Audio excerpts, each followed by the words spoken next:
Hello everyone. पिछले video में हमने डीएनए के स्ट्रक्चर को वॉटसन एंड क्रिक मॉडल के जरिए अच्छे से समझा था। इस वीडियो में हम डीएनए से रिलेटेड कुछ और बातें डिस्कस करेंगे। सबसे पहले हम पढ़ते हैं एरविन चारगॉफ के द्वारा दिए गए चारगॉफ्स इक्विवेलेंसी रूल को। इस रूल में चारगॉफ कहते हैं कि जो डबल स्ट्रैंडेड डीएनए होता है, डबल स्ट्रैंडेड डीएनए का अर्थ होता है ऐसा डीएनए जो दो पॉलीन्यूक्लियोटाइड चेन से मिलकर बना होता है। तो चारगॉफ कहते हैं डबल स्ट्रैंडेड डीएनए में जितनी मात्रा में एडेनिन होता है उतनी ही मात्रा में थाइमिन होता है। Amount of adenine in a double stranded DNA is equal to the amount of thymine. साथ ही किसी डबल स्ट्रैंडेड डीएनए में जितना ग्वानिन होता है उतनी ही मात्रा में साइटोसिन भी होता है। ये बात आज हम अच्छी तरीके से जानते हैं क्योंकि अब तक हमने वॉटसन एंड क्रिक मॉडल को पढ़ लिया है। जैसे ये देखिए, वॉटसन और क्रिक मॉडल में हमने देखा था इस तरीके से डीएनए का शेप होता है, और जब इस डीएनए के शेप को हम इस तरीके से स्टडी करें तो हम देखेंगे कि ये तो बैकबोन होती है दोनों तरफ, और दोनों बैकबोन के बीच में ये यहाँ पर बेस पेयर होते हैं। प्रत्येक बेस पेयर में दो नाइट्रोजन बेस होते हैं। इसी तरीके से ये एक बेस पेयर हो गया, ये एक बेस पेयर हो गया, और ये सभी बेस पेयर दोनों ही बैकबोन के बीच में होते हैं। अब इस डीएनए को आप ज़रा ध्यान से देखें तो आप देखोगे कि एक पॉलीन्यूक्लियोटाइड चेन का एडेनिन हमेशा दूसरे पॉलीन्यूक्लियोटाइड चेन के थाइमिन से जुड़ता है। वैसे ही साइटोसिन हमेशा ग्वानिन से जुड़ता है। तो हम कह सकते हैं वॉटसन और क्रिक मॉडल को पढ़ने के बाद कि किसी डबल स्ट्रैंडेड डीएनए में जितनी मात्रा एडेनिन की होती है उतनी ही मात्रा थाइमिन की होती है, और जितनी मात्रा साइटोसिन की होती है उतनी ही मात्रा ग्वानिन की होती है। पर यह चीज़ तो हमें वॉटसन और क्रिक मॉडल से समझने को मिली, पर जब वॉटसन और क्रिक मॉडल आया ही नहीं था उससे पहले ही चारगॉफ ने यह कह दिया था कि डबल स्ट्रैंडेड डीएनए में एडेनिन और थाइमिन की मात्रा बराबर होती है और ग्वानिन और साइटोसिन की मात्रा बराबर होती है। हम यहाँ देख सकते हैं इस स्ट्रक्चर में आपको कितने एडेनिन दिख रहे हैं, 1 2 3 और ये 4 एडेनिन। थाइमिन भी आप गिन सकते हैं, 1 2 3 और 4। तो 4 एडेनिन है इस स्ट्रक्चर में और 4 थाइमिन है। यही चारगॉफ ने कहा था कि वापस रिपीट कर देता हूँ कि डबल स्ट्रैंडेड डीएनए में जितना एडेनिन उतना थाइमिन। अब क्योंकि जितना एडेनिन और थाइमिन की मात्रा बराबर है तो इन दोनों का रेशियो क्या आएगा, 1। उसी तरीके से ग्वानिन और साइटोसिन की मात्रा बराबर होती है तो इन दोनों का रेशियो क्या आएगा, 1। तो वॉटसन और क्रिक से पहले ही चारगॉफ ने इस बात को कह दी थी। आप ज़रा इस बात को ध्यान दें कि चारगॉफ का जो ये रूल है वो हमेशा डबल स्ट्रैंडेड डीएनए पर ही एप्लीकेबल होगा। डबल स्ट्रैंडेड मतलब ऐसा डीएनए जो दो पॉलीन्यूक्लियोटाइड चेन से मिलकर बनता है। चारगॉफ का यह रूल सिंगल स्ट्रैंडेड डीएनए पे एप्लीकेबल नहीं होगा। अब इन दोनों चीज़ को मैं इस तरीके से भी डिराइव कर सकता हूँ। कैसे? जितना एडेनिन है उतना ही थाइमिन, जितना ग्वानिन है उतना ही क्या होता है, साइटोसिन। तो मैं लिख सकता हूँ A + G = T + C। तो अब आपको मालूम है A + G, ये एडेनिन है और G4 ग्वानिन है। एडेनिन और ग्वानिन को आप प्यूरिन से लिख सकते हैं, थाइमिन और साइटोसिन को आप पिरिमिडिन लिख सकते हैं। तो इस तरीके से चारगॉफ ने कहा कि डबल स्ट्रैंडेड डीएनए में जितने प्यूरिन्स होते हैं उतने ही पिरिमिडिन्स होते हैं। आइए हम चारगॉफ रूल से रिलेटेड एक न्यूमेरिकल करके देखते हैं। इस क्वेश्चन को आप ध्यान से पढ़ें। यह क्वेश्चन कह रहा है कि किसी डबल स्ट्रैंडेड डीएनए में 30% साइटोसिन है, तो बताओ उस डीएनए में एडेनिन कितना होगा, ग्वानिन कितना होगा और थाइमिन कितना होगा। तो चारगॉफ रूल से आप बता सकते हैं कि किसी डबल स्टैंडर्ड डीएनए में जितना साइटोसिन होता है उतना ही ग्वानिन होता है, और साइटोसिन 30% गिवन है, तो ग्वानिन भी कितना हो जाएगा 30%। तो 30% साइटोसिन 30% ग्वानिन, तो टोटल 60% तो क्या हो गए, ये दोनों ही हो गए। बचे कितने 40%, तो 40% क्या होंगे, एडेनिन और थायमिन। अब आपको मालूम है जितना एडेनिन होता है उतना ही थायमिन होता है डबल स्टैंडर्ड डीएनए में। तो इन 40% में से 20% क्या हो गया एडेनिन और 20% क्या हो गया थायमिन। भाई एडेनिन और थायमिन की वैल्यू बराबर बराबर होनी चाहिए ना, तो 40% में से 20% एडेनिन हो गया और 20% थायमिन हो गया। तो इस तरीके से हमने इन तीनों की अमाउंट बता दी। चारगोफ रूल से रिलेटेड हम और भी न्यूमेरिकल्स करेंगे इस वीडियो के अंत में। अब हम बात करते हैं टाइप्स ऑफ डीएनए की। तो देखिए डीएनए के एक टर्न में कितने बेस पेयर होते हैं, उस आधार पर डीएनए 5 प्रकार के होते हैं, ए बी सी डी और जेड टाइप डीएनए।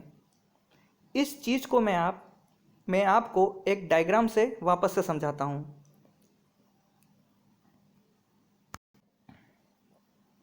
देखिए ये रहा आपका डीएनए का डबल हेलिक्स शेप।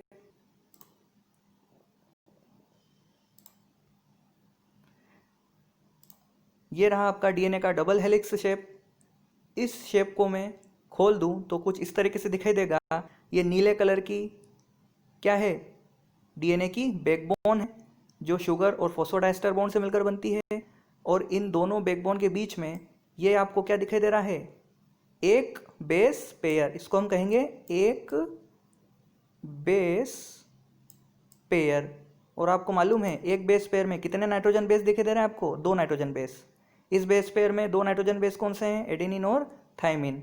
इस तरीके से ये दूसरा बेस पेयर हो गया, ये तीसरा बेस पेयर हो गया, ये चौथा बेस पेयर हो गया। ऐसे बहुत सारे बेस पेयर यहाँ पर होते हैं।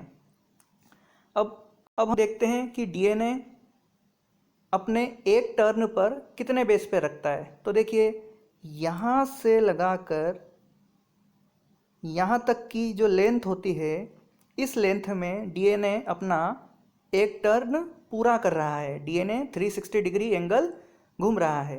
तो यहाँ से यहाँ तक डीएनए अपना एक टर्न पूरा कर रहा है।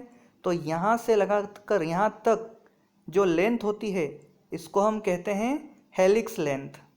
और इसकी वैल्यू मैंने आपको बताई थी, कितनी होती है 34 एंगस्ट्रॉम। तो इस लेंथ में जहाँ डीएनए अपना एक टर्न पूरा कर रहा है, इस लेंथ में यदि डीएनए बी डीएनए हुआ, जो वॉटसन और क्रिक ने समझाया था, तो बी डीएनए में इस एक टर्न की लेंथ में टोटल 10 बेस पेयर होते हैं। ये देखिए ये एक बेस पेयर, ये दूसरा बेस पेयर, ये तीसरा बेस पेयर, ये चौथा बेस पेयर, ये पांचवा बेस पेयर। तो इस तरीके से इस लेंथ में जहाँ पर डीएनए अपना एक टर्न पूरा कर रहा है, इस लेंथ में टोटल 10 बेस पेयर होते हैं। यदि डीएनए कौन सा हुआ, बी टाइप का।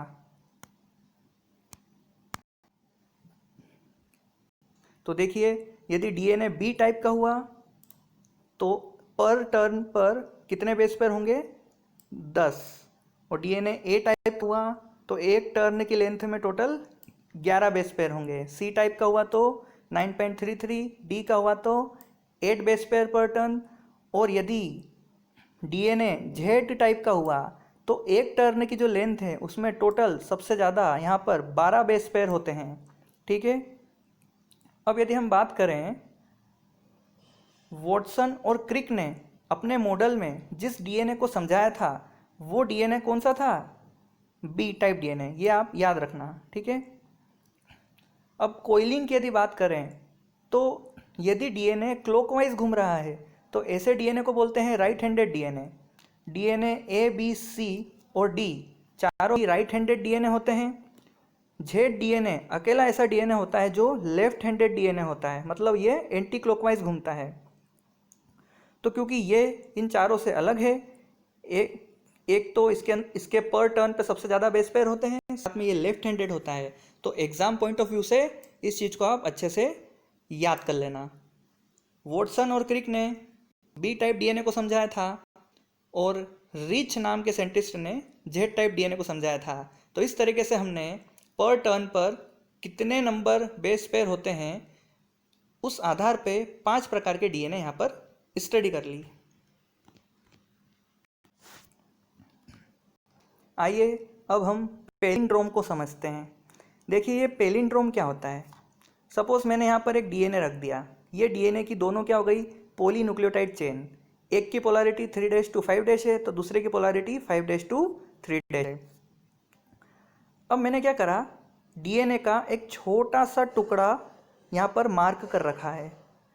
इस टुकड़े को यदि मैं ध्यान से देखूँ तो यहाँ पर यदि मैं 3' से 5' की ओर चलूँ इस तरीके से, इस डायरेक्शन में, जो कि क्या डायरेक्शन है 3'-5', तो इस वाली पॉलीन्यूक्लियोटाइड चेन में मैं 3' से 5' चलूँ तो नाइट्रोजन बेस की सीक्वेंस क्या है हम पढ़ देखते हैं, AGT ACT। अब हम सेकंड वाले पॉलीन्यूक्लियोटाइड चेन में इसी डायरेक्शन में चलते हैं। इसी डायरेक्शन मतलब वापस से 3' से 5' की ओर चलते हैं। तो नाइट्रोजन बेस की सीक्वेंस क्या है, AGT ACT। ऊपर वाले में हम 3'-5' चल रहे हैं तो AGT ACT आ रहा है, और नीचे वाले में भी हम जब वापस से 3'-5' चल रहे हैं तो वापस से वही सीक्वेंस आ रही है नाइट्रोजन बेस की, AGT ACT। तो डीएनए का वह सेगमेंट, डीएनए का वह टुकड़ा जहाँ पर यदि सेम डायरेक्शन में हम दोनों ही पॉलीन्यूक्लियोटाइड चेन की स्टडी करें और नाइट्रोजन बेस का सीक्वेंस यदि दोनों ही पॉलीन्यूक्लियोटाइड चेन में सेम डायरेक्शन में रीडिंग करने पर एक जैसा आ रहा है तो डीएनए के इस टुकड़े को हम कह देते हैं पैलिंड्रोम। तो डीएनए में ऐसे कई प्रकार के पैलिंड्रोम्स होते हैं। डीएनए में बहुत सारे नंबर में पैलिंड्रोम्स पाए जाते हैं। पैलिंड्रोम्स मतलब डीएनए का वह टुकड़ा जहाँ पर जब हम दोनों ही स्ट्रैंड की स्टडी करें एक ही डायरेक्शन में तो नाइट्रोजन बेस की सीक्वेंस हमें सेम देखने को मिलती है। जैसे इसमें देखें 3'-5' चले तो AGT ACT, इधर भी 3'-5' चले तो AGT ACT। ठीक है, तो दोनों ही स्ट्रैंड में नाइट्रोजन बेस की सीक्वेंस सेम दिखाई दे रही है, इसलिए डीएनए के इस टुकड़े को हम क्या कह देते हैं, पैलिंड्रोम।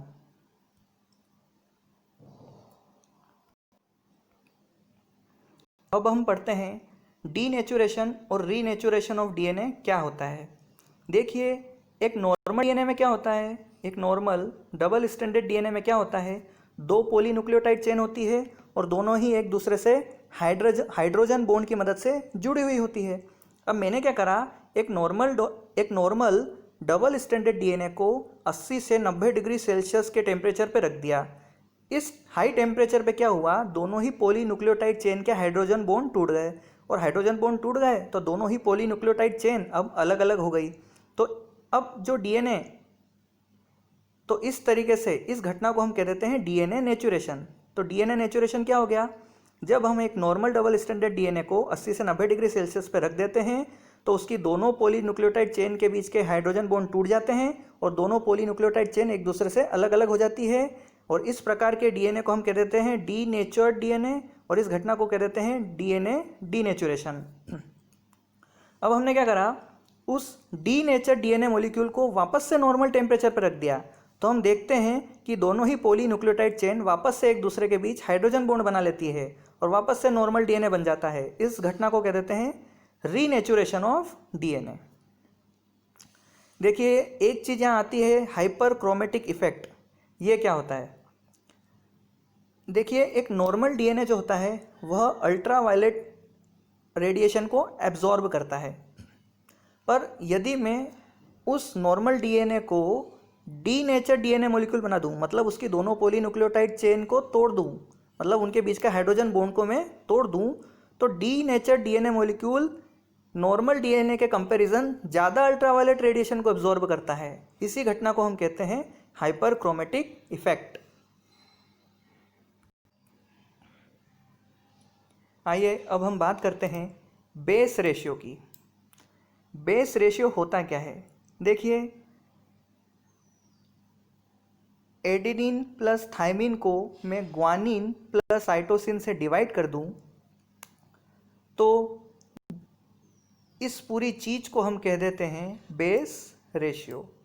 ये बेस रेशियो किसी एक पर्टिकुलर स्पेसिस के लिए हमेशा कांस्टेंट होता है। मतलब मान लो आपको मैं दो ऑर्गेनिज्म बताऊं और मैं आपसे पूछूं कि बताओ ये दोनों ऑर्गेनिज्म एक ही स्पेसिस से बिलोंग करते हैं या दोनों ऑर्गेनिज्म अलग अलग स्पेसिस से बिलोंग करते हैं, तो आप क्या करोगे, दोनों ऑर्गेनिज्म की डीएनए की स्टडी करोगे।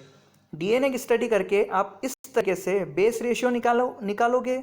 यदि बेस रेशियो दोनों ही ऑर्गेनिज्म का सेम आया तो आप कह दोगे कि दोनों ही ऑर्गेनिज्म एक ही स्पेसिस के मेंबर हैं।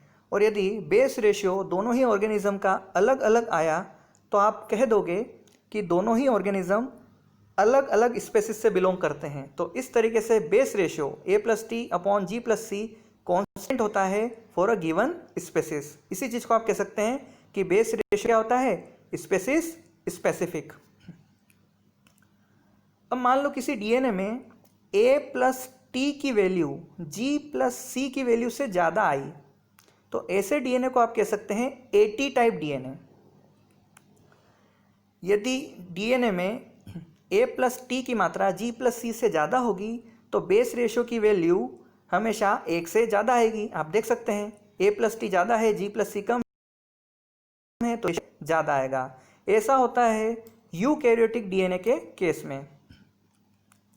यदि किसी डीएनए में G+C की वैल्यू A+T की वैल्यू से ज़्यादा आई तो ऐसे डीएनए को कहते हैं G+C टाइप डीएनए। और ऐसे केस में बेस रेशियो की वैल्यू 1 से कम आएगी। देखिए यदि नीचे वाली वैल्यू कम ज़्यादा है, ऊपर वाली वैल्यू कम है, तो बेस रेशियो 1 से कम आएगा। और ऐसा होता है प्रोकैरियोटिक डीएनए के केस में। अब यदि हम बात करें मेल्टिंग पॉइंट की, कौन से डीएनए का, प्रोकैरियोटिक का डीएनए का मेल्टिंग पॉइंट ज़्यादा होता है या यूकैरियोटिक डीएनए का मेल्टिंग पॉइंट ज़्यादा होता है। तो देखिए जिस डीएनए में जीसी कंटेंट सबसे ज़्यादा होता है, जीसी कंटेंट मतलब ग्वानिन और साइटोसिन ज़्यादा मात्रा में पाए जाते हैं, तो जितने ज़्यादा जीसी कंटेंट उतना ही ज़्यादा उस डीएनए का मेल्टिंग पॉइंट। और आपको मालूम है कि प्रोकैरियोटिक डीएनए में जीसी कंटेंट एट कंटेंट से ज़्यादा होता है, तो प्रोकैरियोटिक डीएनए का जो मेल्टिंग पॉइंट है वो ज़्यादा होता है किसके कंपैरिजन, यूकैरियोटिक डीएनए के मेल्टिंग पॉइंट से। तो क्योंकि प्रोकैरियोटिक डीएनए में जीसी कंटेंट ज़्यादा होता है तो प्रोकैरियोटिक डीएनए का मेल्टिंग पॉइंट ज़्यादा होता है किसके कंपैरिजन, यूकैरियोटिक डीएनए के कंपैरिजन। मैंने आपसे कहा था वीडियो के एंड में हम चारगोफ रूल से रिलेटेड कुछ और न्यूमेरिकल्स करेंगे। न्यूमेरिकल्स करने से पहले आप एक बार चारगोफ रूल को अच्छे से देख लें। चारगोफ ने क्या कहा था कि डबल स्टैंडर्ड डीएनए में जितना एडेनिन उतनी ही मात्रा में थाइमिन होता है, जितनी ग्वानिन उतनी मात्रा में साइटोसिन होता है। तो आइए इससे रिलेटेड हम न्यूमेरिकल्स करते हैं। देखिए इस सवाल में हमें क्या गिवन है, in a 1.6 kilo base pair long piece of DNA. देखिए डीएनए क्वेश्चन में गिवन नहीं है कि सिंगल स्टैंडर्ड है या डबल स्टैंडर्ड है, तो हम डीएनए को डबल स्टैंडर्ड ही मानकर चलेंगे। तो क्या गिवन है कि एक डबल स्टैंडर्ड डीएनए में कितने बेस पेयर है, 1.6 किलो। 1.6 किलो मतलब 1.6 इंटू 10⁻³ बेस पेयर है। इस चीज़ को आप ऐसे लिख सकते हैं 1600 बेस पेयर। तो गिवन जो डीएनए है उसमें कितने बेस पेयर है, 1600 बेस पेयर गिवन है। और आपको मालूम है एक बेस पेयर में 2 नाइट्रोजन बेस होते हैं, तो 1600 बेस पेयर में कितने बेस होंगे, टोटल 3200 बेस हो जाएंगे। भाई एक बेस पेयर में 2 बेस होते हैं, तो 1600 बेस पेयर में कितने बेस होंगे, तो 3200 बेस। तो जो डीएनए हमें गिवन है उसमें टोटल कितने बेस है, 3200 बेस। आगे क्वेश्चन पढ़ें, इन 3200 बेसेस में से 820 तो कौन से हैं, एडेनिन बेस है। तो बताओ साइटोसिन बेस कितने हुए। तो देखिए आपको मालूम है डबल स्टैंडर्ड डीएनए में दी एडेनिन 820 है, तो थाइमिन भी कितने होंगे, 820। और सभी नाइट्रोजन बेस को यदि जोड़ दें हम डीएनए में, एडेनिन, थाइमिन, ग्वानिन और साइटोसिन को, तो कितना आ रहा है, 3200। ये गिवन है। एडेनिन की वैल्यू 820 रख दी, थाइमिन की 820 रख दी, ग्वानिन और साइटोसिन कितने ये हमें नहीं पता है। तो इन दोनों को प्लस करके हम इससे माइनस कर देंगे, तो ग्वानिन प्लस साइटोसिन की वैल्यू आ जाएगी 1560। अब 1560 में से भाई जितने ग्वानिन होंगे उतने ही तो साइटोसिन होंगे, तो इस 1560 को हम डिवाइड बाई 2 कर देंगे, तो 780 बेस ग्वानिन है गिवन डीएनए में और 780 बेस साइटोसिन है। इस गिवन डीएनए में। तो यही तो पूछा था, नंबर ऑफ साइटोसिन बेस निकालें, हमने निकाल लिया, आंसर आया 720।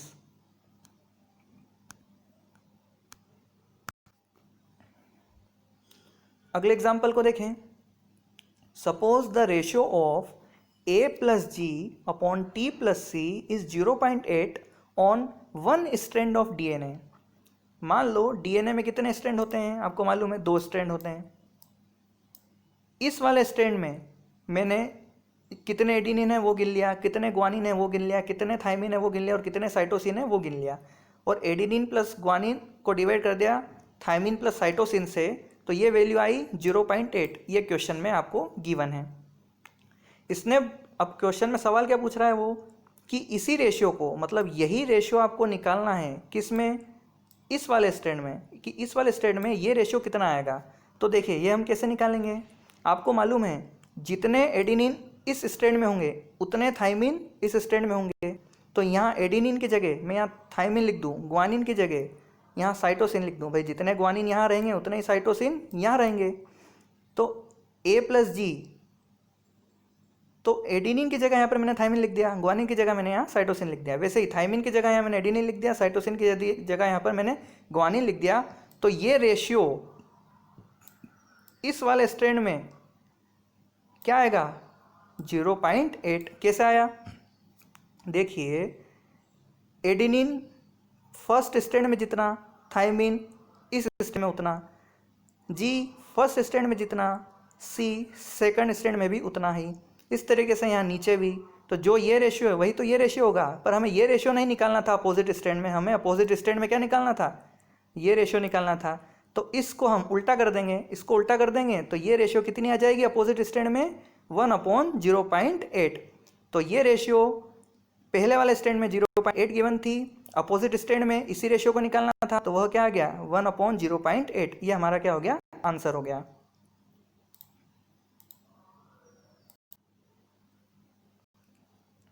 इस क्वेश्चन को देखो, आपको एक डीएनए गिवन है। इस डीएनए में वो बोल रहा है कि 30% एडिनिन है, थाइमिन 20% है। यहाँ गौर करने वाली बात यह है कि इस डीएनए में एडिनिन 30% और थाइमिन 20% है। ऐसा आप जानते हो कि डबल स्टैंडर्ड डीएनए में संभव है ही नहीं। भाई डबल स्टैंडर्ड डीएनए में जितना एडिनिन होता है उतना ही थाइमिन होता है। इस क्वेश्चन में ग्वानिन 15% दे रखा है, साइटोसिन 35% दे रखा है, तो ये दोनों की मात्रा भी अलग अलग। जबकि डबल स्टैंडर्ड डीएनए में जितना ग्वानिन होता है उतना ही साइटोसिन होता है, ये चारगोफ ने हमें बताया था।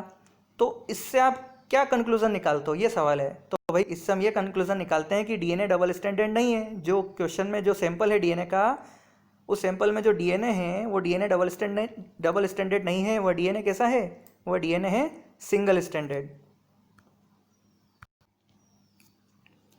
आइए एक और अच्छा सवाल करते हैं हम चारगोफ रूल पे। हमें क्वेश्चन में गिवन है बी डीएनए। देखिए जब भी बी डीएनए आ जाए तो आप बी डीएनए को देखते ही समझ जाओगे कि इस डीएनए के एक टर्न में टोटल 10 बेस पेयर होते हैं, ठीक है। और आपको मालूम है एक टर्न की लेंथ कितनी होती है, 34 एंगस्ट्रॉम, ठीक है। 34 एंगस्ट्रॉम को आप 3.4 नैनोमीटर भी कह सकते हैं। तो आपको मालूम है यदि डीएनए बी डीएनए हुआ तो 3.4 नैनोमीटर में 10 बेस पेयर होंगे, ठीक है। और यहाँ पर क्वेश्चन में बी डीएनए की लेंथ कितनी है, 6.8 नैनोमीटर। तो 3.4 नैनोमीटर में आपको मालूम है जब 10 बेस पेयर होते हैं तो इसका डबल कर दें, 6.8 नैनोमीटर वाली लेंथ के डीएनए में कितने बेस पेयर होंगे, तो इंटू 2 कर देंगे तो क्या आ जाएगा, 20 बेस पेयर होंगे। और एक बेस पेयर में 2 बेस होते हैं, तो टोटल 6.8 नैनोमीटर वाला जो डीएनए है जो क्वेश्चन में गिवन है उसमें कितने बेस हो जाएंगे, टोटल 40 बेस हो जाएंगे। अब आगे गिवन है कि इस डीएनए में 20% एडिनिन है, तो टोटल 40 बेस है, उसमें से भी 20% क्या है, एडिनिन है। और 20% 40 का कितना हुआ, 8। तो टोटल एडिनिन कितने हैं गिवन डीएनए में, 8। अब एडिनिन 8 है तो थाइमिन भी क्या होगा, 8 हो जाएगा। तो ये कितने हो गए, 8 और 8 16। पर यहाँ कितने हैं, 40 बेस है, तो 40 में से 16 हटा दो तो बचे कितने हैं, 24। अब 24 में से 12 ग्वानिन हो जाएंगे और 12 साइटोसिन हो जाएंगे। पर सवाल में हमसे ये नहीं पूछा है कि कितने साइटोसिन है कितने ग्वानिन है, ये तो हमने यहाँ पर निकाल लिया। सवाल में हमसे वो यूँ बोल रहा है कि बताओ कितने हाइड्रोजन बॉन्ड पाए जाते हैं इस 6.8 नैनोमीटर बी डीएनए में। तो देखिए, जब 8 एडेनिन है और 8 थाइमिन है तो क्या हो रहा होगा, 8 एडेनिन इस 8 थाइमिन से जुड़ रहा होगा और प्रत्येक एडेनिन और थाइमिन के बीच में 2 हाइड्रोजन बॉन्ड होते हैं। तो 8 एडेनिन और 8 थाइमिन के बीच में कितने हाइड्रोजन बॉन्ड होंगे, तो 8 इंटू 2 16 हाइड्रोजन बॉन्ड। उस तरीके से 12 ग्वानिन और 12 साइटोसिन के बीच में कितने हाइड्रोजन होंगे, तो 12 इंटू 3, क्योंकि एक ग्वानिन और एक साइटोसिन के बीच में 3 हाइड्रोजन बॉन्ड होते हैं। तो 12 ग्वानिन और 12 साइटोसिन के बीच में 12 इंटू 3 36 हाइड्रोजन बॉन्ड हो जाएंगे। तो ये 36 और ये 16, तो टोटल इस 6.8 नैनोमीटर बी डीएनए में कितने हाइड्रोजन बॉन्ड है, 52। ये हमारा आंसर आ गया।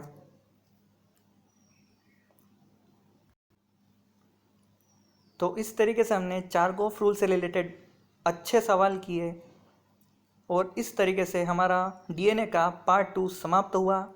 आप सभी अच्छी मेहनत कर रहे हैं। Always be conscious, always be consistent. Thank you.